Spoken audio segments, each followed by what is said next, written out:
حضرت عثمان رضی اللہ تعالیٰ عنہ نے ان کی گورنری میں دمشق، حمص، فلسطین، اردن اور لبنان کا پورا علاقہ جمع کر دیا۔ پھر اپنے چچا زاد بھائی مروان بن الحکم کو انہوں نے اپنا سیکٹری بنا لیا، جس کی وجہ سے سلطنت کے پورے در و بست پر اس کا اثر و نفوذ قائم ہو گیا۔ اس طرح عملاً ایک ہی خاندان کے ہاتھ میں سارے اختیارات جمع ہو گئے۔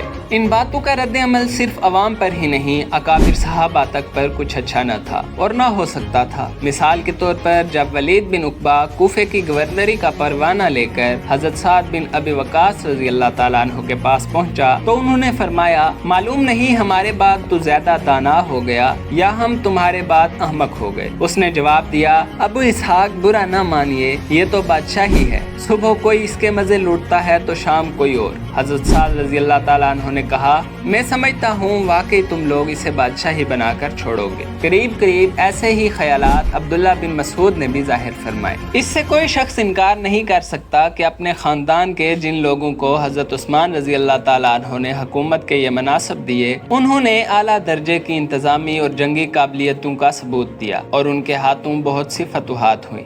لیکن ظاہر ہے کہ قابلیت صرف انہی لوگوں میں نہ تھی، دوسرے لوگ بھی بہترین قابلیتوں کے مالک موجود تھے اور ان سے زیادہ خدمات انجام دے چکے تھے۔ محض قابلیت اس بات کے لیے کافی دلیل نہ تھی کہ خراسان سے لے کر شمالی افریقہ تک کا پورا علاقہ ایک ہی خاندان کے گورنروں کی ماتحتی میں دے دیا جاتا اور مرکزی سیکٹریٹ پر بھی اسی خاندان کا آدمی مامور کر دیا جاتا۔ یہ بات اول تو بجائے خود قابل اعتراض تھی کہ مملکت کا رئیس اعلیٰ جس خاندان کا ہو، مملکت کے تمام اہم عہدے بھی اسی خاندان کے لوگوں کو دے دیے جائیں۔ مگر اس کے علاوہ چند اسباب اور بھی تھے جن کی وجہ سے اس صورتحال نے اور زیادہ بے چینی پیدا کر دی۔ اول یہ کہ اس خاندان کے جو لوگ دور عثمانی میں آگے بڑھائے گئے وہ سب طلقاء سے ہیں۔ طلقاء سے مراد مکہ کے وہ خاندان ہیں جو آخر وقت تک نبی صلی اللہ علیہ وسلم اور دعوت اسلامی کے مخالف رہے۔ فتح مکہ کے بعد حضور صلی اللہ علیہ وسلم نے ان کو معافی دی اور وہ اسلام میں داخل ہوئے۔ امیر معاویہ،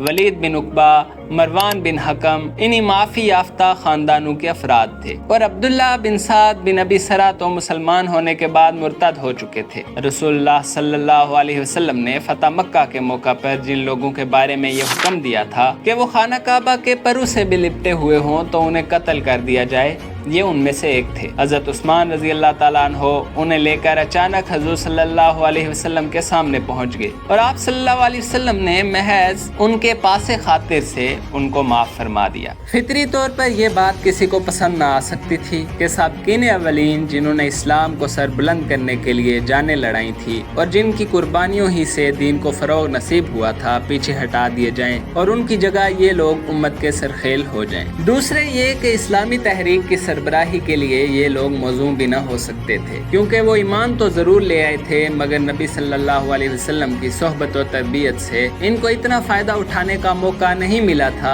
ان کے ذہن اور سیرت و کردار کی پوری قلب ماہیت ہو جاتی، وہ بہترین منتظم اور اعلیٰ درجہ کے فاتح ہو سکتے تھے، اور فی الواقع وہ ایسے ہی ثابت بھی ہوئے۔ لیکن اسلام محض ملک گیری و ملک داری کے لیے تو نہیں آیا تھا، وہ تو اولاً اور بالذات ایک دعوت خیر و صلاح تھی جس کی سربراہی کے لیے انتظامی اور جنگی قابلیتوں سے بڑھ کر ذہنی و اخلاقی تربیت کی ضرورت تھی، اور اس کے اعتبار سے یہ لوگ صحابہ و تابعین کی اگلی صفوں میں نہیں بلکہ پچھلی صفوں میں آتے تھے۔ اس معاملے میں مثال کے طور پر مروان بن حکم کی پوزیشن دیکھیے۔ اس کا باپ حکم بن ابی العاص جو حضرت عثمان رضی اللہ تعالیٰ عنہ کا چچا تھا، فتح مکہ کے موقع پر مسلمان ہوا تھا اور مدینہ آ کر رہ گیا تھا، مگر اس کی بعض حرکات کی وجہ سے رسول صلی اللہ علیہ وسلم نے اسے مدینہ سے نکال دیا تھا اور طائف میں رہنے کا حکم دیا تھا۔ ابن عبد البر نے الاستیاب میں اس کی ایک وجہ یہ بیان کی ہے کہ رسول صلی اللہ علیہ وسلم اپنے اکابر صحابہ کے ساتھ راز میں مشورے فرماتے تھے، ان کی کسی نہ کسی طرح سن گن لے کر وہ انہیں افشا کر دیتا تھا، اور دوسری وجہ وہ یہ بیان کرتے ہیں کہ وہ رسول صلی اللہ علیہ وسلم کی نقلیں اتارا کرتا تھا، حتیٰ کہ ایک مرتبہ حضور صلی اللہ علیہ وسلم نے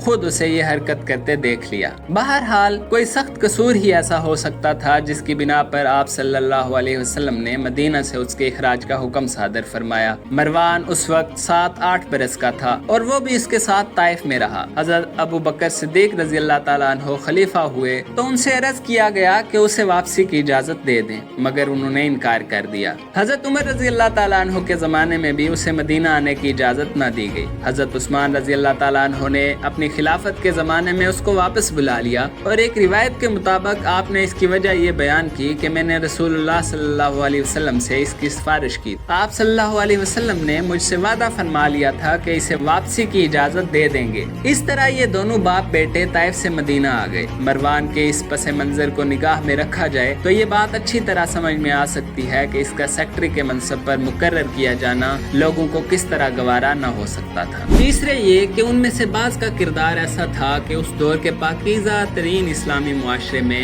ان جیسے لوگوں کو بلند مناصب پر مقرر کرنا کوئی اچھا اثر پیدا نہ کر سکتا تھا۔ مثال کے طور پر ولید بن عقبہ کے معاملے کو لیجئے۔ یہ صاحب بھی فتح مکہ کے بعد اسلام لانے والوں میں سے تھے۔ آپ صلی اللہ علیہ وسلم نے ان کو بنی المستلق کے صدقات وصول کرنے کے لیے مامور فرمایا، مگر یہ اس قبیلے کے علاقے میں پہنچ کر کسی وجہ سے ڈر گئے اور ان لوگوں سے ملے بغیر مدینہ واپس آ کر انہوں نے یہ رپورٹ دے دی کہ بنی المستلق نے زکوٰۃ دینے سے انکار کر دیا اور مجھے مار ڈالنے پر تل گئے۔ آپ صلی اللہ علیہ وسلم اس پر غضبناک ہوئے اور آپ صلی اللہ علیہ وسلم نے ان کے خلاف ایک فوجی مہم روانہ کر دی۔ قریب تھا کہ ایک سخت حادثہ پیش آ جاتا، لیکن بنی المستلق کے سرداروں کو بر وقت علم ہو گیا اور انہوں نے مدینہ حاضر ہو کر عرض کیا کہ یہ صاحب تو ہمارے پاس آئے ہی نہیں، ہم تو منتظر ہی رہے کہ کوئی آ کر ہم سے زکوٰۃ وصول کرے۔ اس پر یہ آیت نازل ہوئی، اے لوگو جو ایمان لائے ہو، اگر تمہارے پاس کوئی فاسق آ کر کوئی خبر دے تو تحقیق کر لیا کرو، کہیں ایسا نہ ہو کہ تم کسی قوم کے خلاف ناواقفیت میں کوئی کارروائی کر بیٹھو اور پھر اپنے کیے پر پچھتاتے رہ جاؤ۔ اس کے چند سال بعد حضرت ابو بکر و عمر نے ان کو پھر خدمت کا موقع دیا، اور حضرت عمر رضی اللہ تعالیٰ عنہ کے آخری زمانے میں وہ الجزیرہ کے عرب علاقے پر جہاں بنی تغلب رہتے تھے عامل مقرر کیے گئے۔ سنہ 25 ہجری میں اس چھوٹے سے منصب سے اٹھا کر حضرت عثمان رضی اللہ تعالیٰ عنہ نے ان کو حضرت سعد بن ابی وقاص کی جگہ کوفے جیسے بڑے اور اہم صوبے کا گورنر بنا دیا۔ وہاں یہ راز فاش ہوا کہ یہ شراب نوشی کے عادی ہیں، حتیٰ کہ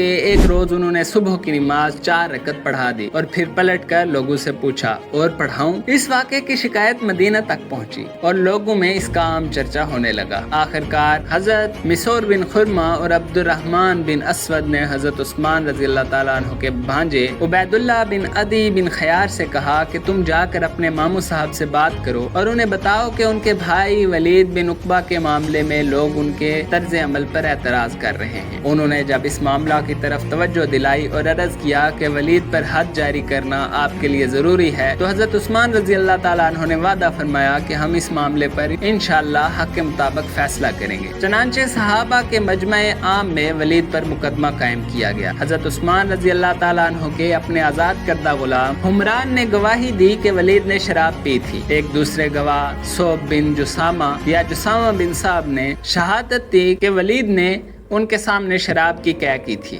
ان کے علاوہ 4 اور گواہ ابو زینب، ابو مورا، جندب بن زہیر الازدی اور سعد بن مالک الاشری بھی ابن حجر کے بیان کے مطابق پیش ہوئے اور انہوں نے بھی جرم کی تصدیق کی تھی۔ تب حضرت عثمان رضی اللہ تعالیٰ عنہ نے حضرت علی رضی اللہ تعالیٰ عنہ کو حکم دیا کہ ولید پر حد قائم کریں۔ حضرت علی رضی اللہ تعالیٰ عنہ نے حضرت عبداللہ بن جعفر کو اس کام پر مامور کیا اور انہوں نے ولید کو 40 کوڑے لگائے۔ حافظ ابن حجر فتح الباری میں لکھتے ہیں کہ لوگ جس وجہ سے ولید کے معاملے میں کثرت سے اعتراضات کر رہے تھے وہ یہ تھی کہ حضرت عثمان رضی اللہ تعالیٰ عنہ اس پر حد قائم نہیں کر رہے تھے، اور دوسری وجہ یہ تھی کہ حضرت سعد بن ابی وقاص رضی اللہ تعالیٰ عنہ کو معزول کر کے ان کی جگہ ولید کو مقرر کرنا لوگوں کو ناپسند تھا، کیونکہ حضرت سعد عشرہ مبشرہ اور اہل شورا میں سے تھے اور ان کے اندر علم و فضل اور دینداری اور سبقت الی الاسلام کی وہ صفات مجتمع تھی جن میں سے کوئی چیز ولید بن عقبہ میں نہ تھی۔ حضرت عثمان نے ولید کو اس لیے ولایت کوفہ پر مقرر کیا تھا تھا کہ اس کی قابلیت ان پہ ظاہر ہوئی تھی اور وہ رشتہ داری کا حق بھی ادا کرنا چاہتے تھے۔ پھر جب اس کی سیرت کی خرابی ان پر ظاہر ہوئی تو انہوں نے اسے معزول کر دیا۔ اس پر حد قائم کرنے میں انہوں نے تاخیر اس لیے کی تھی کہ اس کے خلاف جو لوگ شہادت دے رہے تھے ان کا حال اچھی طرح معلوم ہو جائے۔ پھر جب حقیقت حال واضح ہو گئی تو انہوں نے اس پر حد قائم کرنے کا حکم دے دیا۔ یہ تھے وہ وجوہ جن کی بنا پر حضرت عثمان رضی اللہ تعالیٰ عنہ کی یہ پالیسی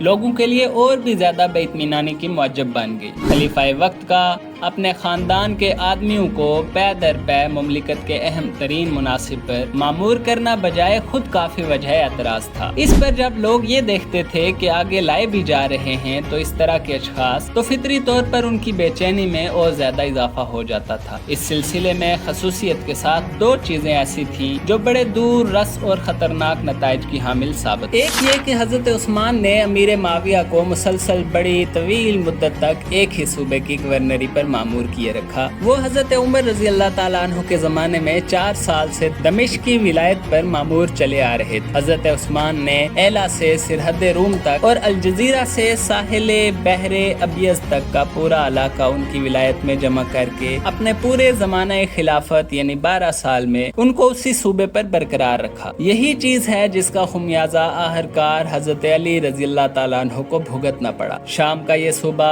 اس وقت کی اسلامی سلطنت میں بڑی اہم جنگی حیثیت کا علاقہ تھا۔ اس کے ایک طرف تمام مشرقی صوبے تھے اور دوسری طرف تمام مغربی صوبے۔ بیچ میں وہ اس طرح حائل تھا کہ اگر اس کا گورنر مرکز سے منحرف ہو جائے تو وہ مشرقی صوبوں کو مغربی صوبوں سے بالکل کاٹ سکتا تھا۔ امیر معاویہ اس صوبے کی حکومت پر اتنی طویل مدت تک رکھے گئے تھے کہ انہوں نے یہاں اپنی جڑیں پوری طرح جما لی اور وہ مرکز کے قابو میں نہ رہے بلکہ مرکز ان کے رحم و کرم پر منحصر ہو گیا۔ دوسری چیز جو اس سے زیادہ فتنہ انگیز ثابت ہوئی وہ خلیفہ کے سیکٹری کی اہم پوزیشن پر مروان بن الحکم کی ماموریت۔ ان صاحب نے حضرت عثمان کی نرم مزاجی اور ان کے اعتماد سے فائدہ اٹھا کر بہت سے کام ایسے کیے جن کی ذمہ داری لامحالہ حضرت عثمان پر پڑتی، حالانکہ ان کی اجازت اور علم کے بغیر ہی وہ کام کر ڈالے جاتے تھے۔ علاوہ بری یہ صاحب حضرت عثمان اور اکابر صحابہ کے باہمی خوشگوار تعلقات کو خراب کرنے کی مسلسل کوشش کرتے رہے تاکہ خلیفہ برحق اپنے پرانے رفیقوں کے بجائے ان کو اپنا زیادہ خیر خواہ اور حامی سمجھنے لگے۔ یہی نہیں بلکہ متعدد مرتبہ انہوں نے صحابہ کے مجمع میں ایسی تہدید آمیز تقریریں کی